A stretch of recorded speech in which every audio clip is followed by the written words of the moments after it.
ഈ തെരഞ്ഞെടുപ്പ് പ്രചരണം നടക്കുമ്പോൾ എന്തായിരുന്നു അവകാശവാദം? ഞങ്ങൾ ടീം UDF ആണ്, ഞങ്ങൾ ഒറ്റക്കെട്ടാണ്.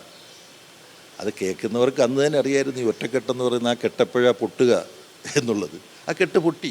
ഇതിനകം തന്നെ മുഖ്യമന്ത്രി ചർച്ച ആരംഭിച്ചു കഴിഞ്ഞു. ആദ്യം പ്രതിപക്ഷ നേതാവ് VD സതീശൻ സ്വാഭാവികമായും മുഖ്യമന്ത്രിയാകുമെന്ന് പറയുന്നു. അതിനിടയിലാണ് മുതിർന്ന നേതാവായ രമേശ് ചെന്നിത്തലയുടെ പേര് വരുന്നത്. ഏറ്റവും ഒടുവിൽ KC വേണുഗോപാൽ മുഖ്യമന്ത്രിയാകുമെന്നാണ്. ഇത്തരം ചർച്ചകളെ എങ്ങനെയാണ് വിലയിരുത്തുന്നത്? ഇതിനകത്ത് ആദ്യം ഇത് കേൾക്കുന്ന മാധ്യമപ്രവർത്തകർ ആലോചിക്കേണ്ടത്, ഈ തെരഞ്ഞെടുപ്പ് പ്രചരണം നടക്കുമ്പോൾ എന്തായിരുന്നു അവകാശവാദം?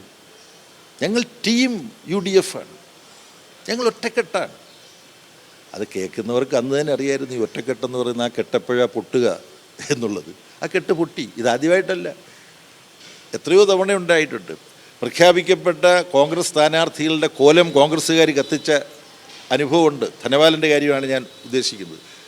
രാജമോഹൻ ഉണ്ണിത്താനെ പോലുള്ളവരുമായി ബന്ധപ്പെട്ട പരസ്യമായ തെരുവ് യുദ്ധത്തിൻ്റെ അനുഭവങ്ങളുണ്ട്, ഇല്ലേ?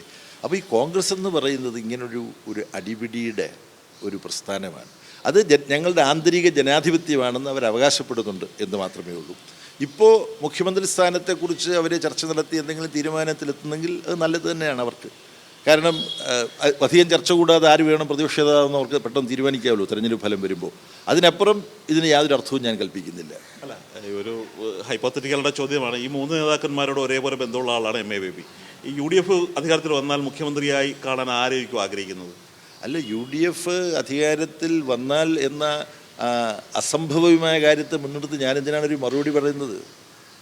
അതിൻ്റെ ആവശ്യമില്ല, അത് അസംഭവ്യമാണ്.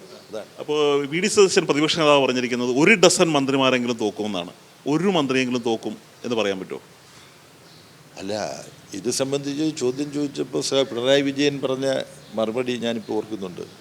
ഇങ്ങനെ പറഞ്ഞ ശ്രീ VD സതീശൻ സുരക്ഷിതനാണോ അദ്ദേഹത്തിൻ്റെ മണ്ഡലത്തിൽ എന്നുള്ള ചോദ്യമുണ്ട്. ഏറ്റവും നല്ല ക്ലാസിക്കായിട്ടുള്ള അങ്ങനൊരു മറുപടി ഉള്ളപ്പോൾ ആ മറുപടിയുടെ ഒരു ശോഭ കെടുത്താൻ മറ്റൊരു മറുപടി നൽകാൻ ഞാൻ ഉദ്ദേശിക്കുന്നില്ല.